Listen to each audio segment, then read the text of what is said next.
go and read some of this controversy that came out over there, I think a couple days ago. So I'm going to share my screen really quick, and I found this on Twitter or X. Some culture crave.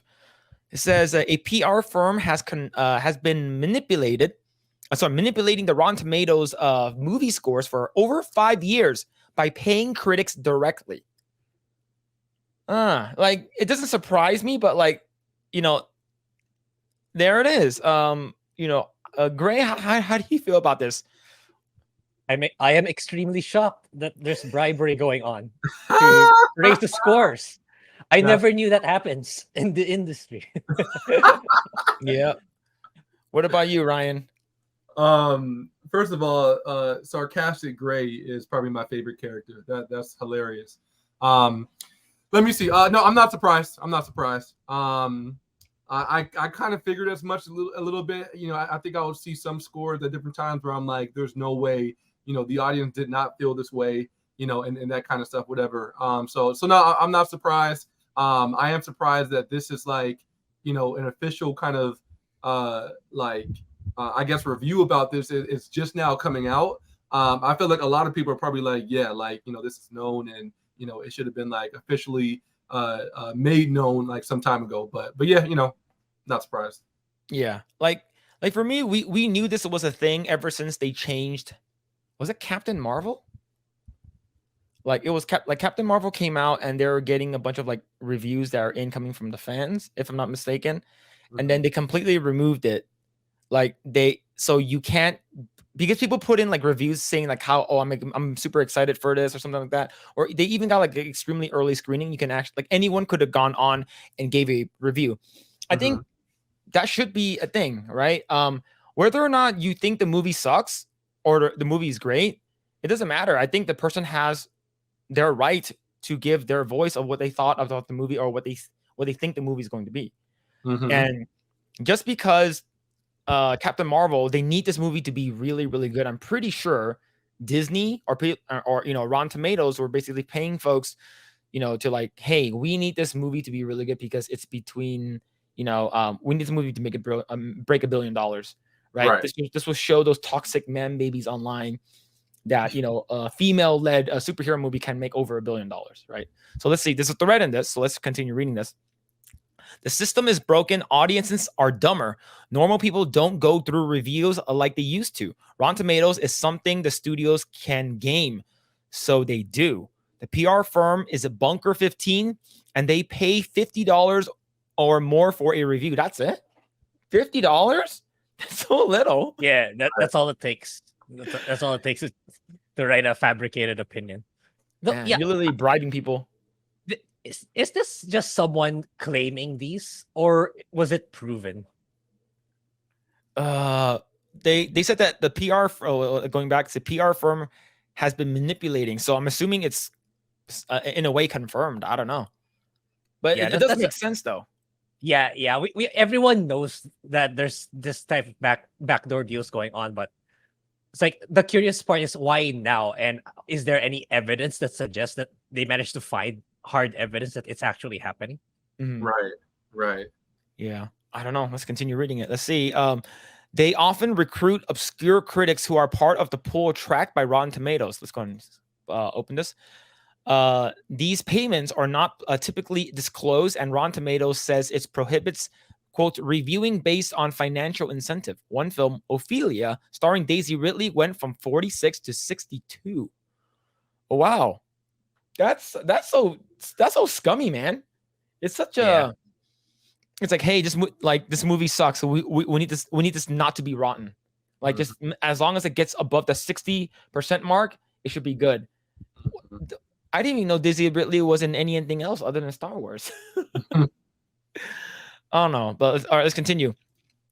See, Rotten Tomatoes has delisted a number of Bunker 15 movies from its website and sent a warning to writers who reviewed them.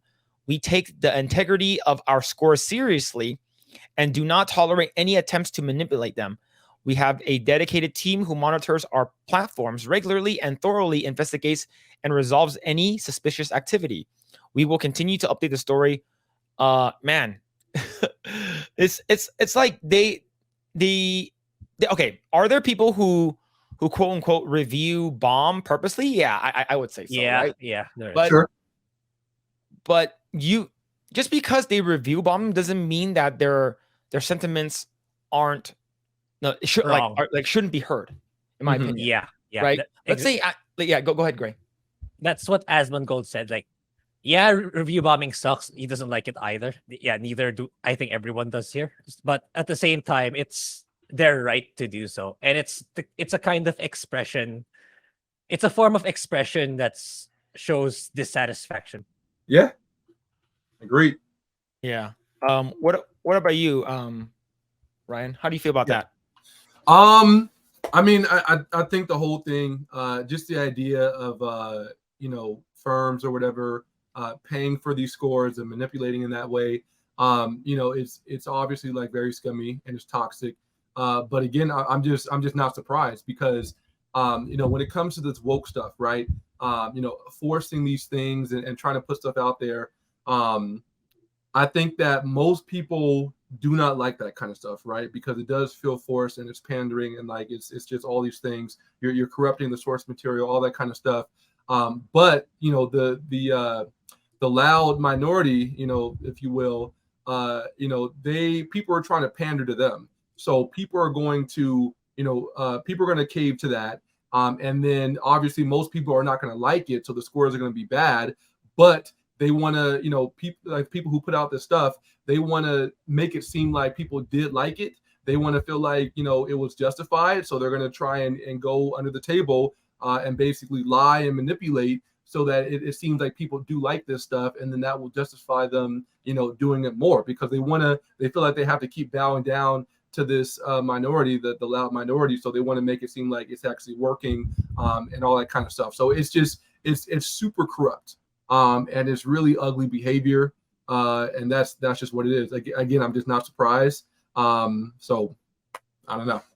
Yeah, but I believe someone in the chat says the review bomb goes both ways. Yeah, Mavis Beacon said that, and it does, right? Like there are people who are they say, this movie is great, best movie ever. I think Little Mermaid had that, like, and a bunch of like female led or even Disney shows would say, this movie's great. This person is perfect cast. It's like, well, but what about the movie though? They have usually when you actually go into the actual reviews, they don't actually show like if any constructive criticism or any if it's bad or any reason for it to be really, really good, other than Daisy Ridley is the best ever and Halle Bailey is the perfect cast for a Little Mermaid for Ariel. It doesn't really show like why they thought this movie was good. It wasn't. There's actually no merit in there. It's just to boost the numbers, and it is review bombing in both ways, right? So this is another article that comes to us from IGN. It says Rotten Tomatoes under fire after PR firm scheme to pay critics for positive reviews uncovered. So maybe it was some kind of like psyop or some kind of like probe that leaked. I'm pretty sure this wasn't supposed to be leaked or it wasn't supposed to be known to the public, even though we already know, right? Yeah, everyone knows. Right. Yeah, let's read this. While the film and television reviews aggregator Rotten Tomatoes has come under scrutiny by filmmakers like Martin Scorsese before, a new report doubles down on why consumers may want to think twice before taking recommendations from the website. In an in-depth report published earlier today, Vulture uncovered a scheme from a PR firm called Bunker 15 to goose reviews for 2018 Daisy Ridley drama Ophelia. After initial reviews came in, resulting in a disappointing 46% rating on Rotten Tomatoes, the movie is deemed rotten if failing short of 60% rating. Vulture reports that Bunker 15 started paying lower-level critics on the website to post positive reviews for $50 a pop, essentially trying to manipulate the system. The firm also lobbied one critic to change their negative review to positive. Wow. Yeah, so I think like we already knew this shit was happening, but they got caught, right? These motherfuckers got caught, and they're like, "Holy crap!" What we're gonna do? And how long has this been? Going back, how like what movie came out in the past like 10 years that you thought was trash, and then like everyone said it was really, really good, right? It's like now because before, like I used to go to Rotten Tomatoes as when I was a lot younger because I thought that it was a source of information that I can use for rating my movies or whether or not I want to see it. Right. But a lot of folks right now, especially the normies, considers Rotten Tomatoes the arbiter of truth in terms of reviews, right? For me, I think that's the reason why you should go to different websites like IMDb. Yes, a lot of these companies do, fall under the ownership of Universal, Warner Brothers, or what have you, Amazon, right? Yeah. So they could, somehow, fudge the numbers just to make sure that it hits a positive score so they can get money, right? Mhm. So this is pretty scummy, man. This is pretty damn shitty. As it turns out, the scheme worked and the money followed. Ophelia jumped up to a 62% rating, scoring that coveted fresh label in the next month. The IFC Films announced it acquired the film for distribution. Bunker 15 is for its part denied the allegations, with founder Daniel Harlow telling Vulture, "We have thousands of writers in our distribution list. A small handful have set up specific system where filmmakers can sponsor or pay to have them review a film." So this is why I don't like anything that is like, "Hey, so-and-so sent me this for review." Yes, like, especially like, this company sent me this PC. This company sent me this, firearm. This company sent me this watch or whatever electronic device. Whenever you are sent a device for review, you are in some way compromised, Mm-hmm. right? It's because you want them to send you shit again. Yeah. So Yeah. you're going to give them a little bit of a leeway versus if you went out and bought said item yourself, you will have more of a, backing to say whether or not you liked it, right? It's like, oh, this company sent me this computer, so I should be a little bit nicer to them, right? And it shouldn't be like that, right, Grae? How do you feel about that? Yeah. If actually, I'm okay with early access provided you disclose it. At least that shows transparency that, oh, this person could have some bias in his review because he got it for free or he got early access to this new entertainment. I think that's fine. But if you're being disingenuous about it, like you got it under the table deal that nobody knows about, then you give an opinion that's favorable to the company, but that's not actually what people generally think or what it actually is. That's when I think that it's actually scummy. Because, like, for example, on our parts, like, of course you want to get it jump in early for like the latest game or the latest movie, but be transparent about it at the very least, so that people will know that you're being honest about your opinion, or they know that you'll have some sort of bias because you got it early. What about you, Ryan? Yeah. I mean, I would say that there should be a way to send reviews in anonymously, right? I think I agree with Grae. There's nothing wrong with people getting early access or getting sent different things. And, for people asking for reviews, obviously, ideally, everyone would send a fully honest and genuine review. So if you get a product from this company and it really is bad, then you should report it as such, right? And give that honest review. Like you said, Phillip, there are incentives and things like that, so things can be kind of corrupted. Things should be anonymous. I think that companies and just businesses in general should put like maximum effort into making sure that reviews are genuine. I think having anonymous stuff is a way to kind of do that. That's tough because I think at the same time, businesses might know that, hey, if we send them this stuff, they are incentivized to write something that's like kind of positive, and then they get to benefit from that. But then at the end of the day, it makes the whole system less valuable, right? So like hopefully there will be better ways moving forward to do this kind of stuff so that people can actually benefit from like genuine reviews. Yeah, I agree. Most of the time, I know some folks, especially like, hey, so and so sent me this company for I'm going to review their stuff, but they give me complete leeway to say whatever I want and stuff like that. But the thing is, you still want to have a nice relationship with them, so you will give them, like, let's say if it's a 5 out of 5 product, you're going to give them a 6. Most likely, it's because no matter what, you're going to be a little bit biased towards them. Right. Exactly. Yeah, actually, there's an also issue. It just became it just got overridden because so much stuff happened this week. There's an issue with regards to Starfield, apart from the pronouns and the game itself. It's like Microsoft and Bethesda has been really selective on who to give free copies to. It's like they gave, yeah, Kotaku for sure. They didn't give one. But they also didn't give one to Eurogamer. They didn't give one to Eurogamer, and some other, Skill Up didn't get one. Skill Up didn't get a copy of Starfield, but Luke Stephens did. Who's also not as big as Skill Up, but he got one. So it's also on the company's part that's setting a precedent that's actually dangerous. It's like, oh, we know this person's not gonna give us a good review, so we're not gonna give him a key. But I know this person will, so okay, let's give him a key. So that's gonna even exacerbate the issues. Like, so few YouTubers, even YouTubers in the future, is gonna get compromised because, oh no, in the future they won't give me games anymore, so I'm gonna have to give them a more better review. Yeah. So there's also that. Yeah, like John Campea is one of those big shills, right? It's like, oh, I have to say every Disney movie is good, or I'm not gonna get those free goodie bags anymore when I go to those previews, right? It's just like, oh, Kathleen Kennedy is amazing, you know, she's the best, you know. Dave Filoni is the best, and you know, Bob Iger is 100% like, you know, I you know, the reason why my knees hurt is because he's the best. So it's just, it's always going to be some kind of compromised like movie review.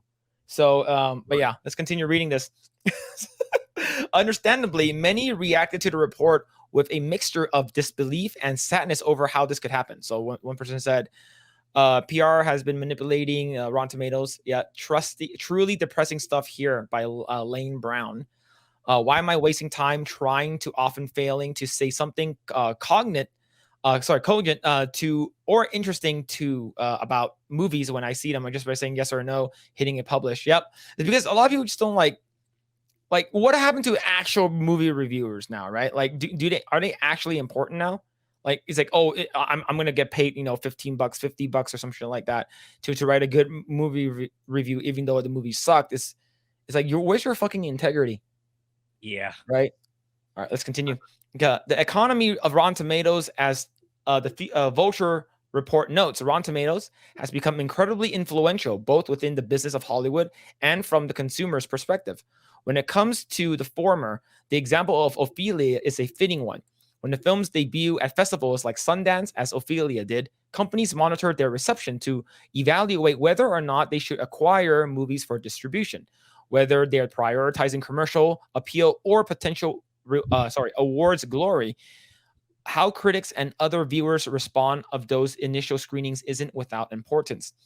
And as for consumers, that's a little more obvious. For some, a Rotten Tomatoes score could make or break a decision to head out to the movie theaters or pay for a rental. While a fresh or rotten score isn't everything, many look to the percentage to get a quick idea of how they should spend their money.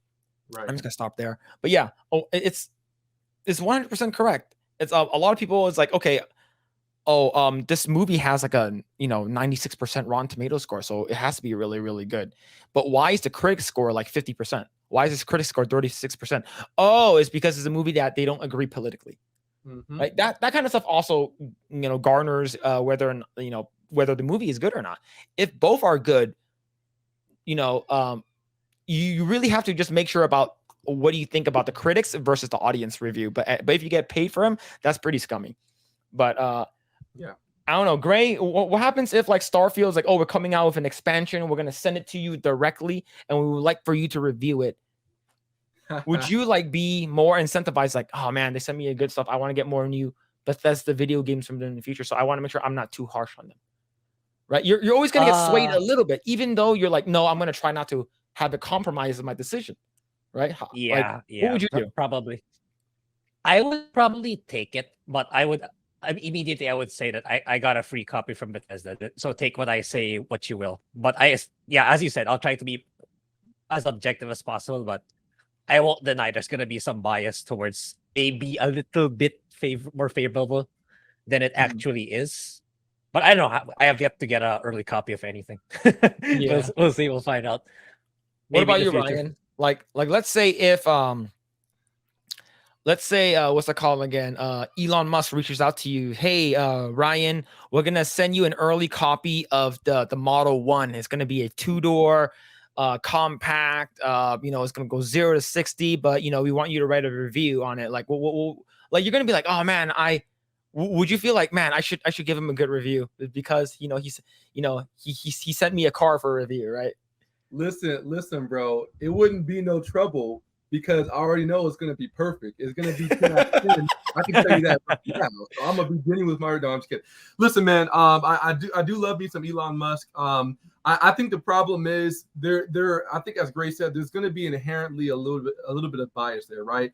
I thought you were gonna say something from Nintendo, right? You could have been like, hey, what if Nintendo gives you the new Super Smash Bros. Game and then wants to start giving you like early trials of these games for your reviews because we recognize you as a big fan, right? And then let's say for whatever reason, the next game that I get turns out to be like kind of bad or heaven forbid, like woke in a certain way or something like that. Like, am I going to be honest and have enough integrity to actually, give my honest reviews on this? Knowing that like it might affect stuff later on.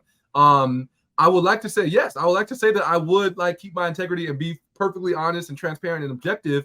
But there might be a little bit of maybe even like unconsciously having bias there. So it's tough, man. I mean that's why for me I try to go to individual and private reviewers. I try not to use like Rotten Tomatoes or these other kind of big franchises. I use independent reviewers and kind of like get a whole range of different things and kind of build my thought process in that way, and then decide if I want to go see it and spend my money and my time and my resources. So that's the way that I go about it. Yeah, man, I would like to say that I would still have integrity. I'll find out if something like that happens, I guess. Yeah. Yeah, like for me, like it feels good that like a company will reach out to anyone, like especially like people like us, who are just like shooting the shit online, and he's like, hey, Phil, we're gonna send you something from China, since you're Chinese, to review. We're gonna send you something from AliExpress, so can you give us a good review on AliExpress to make sure that we get a good review so we can sell a bunch of these Chinese knockoffs. I'll be like, no.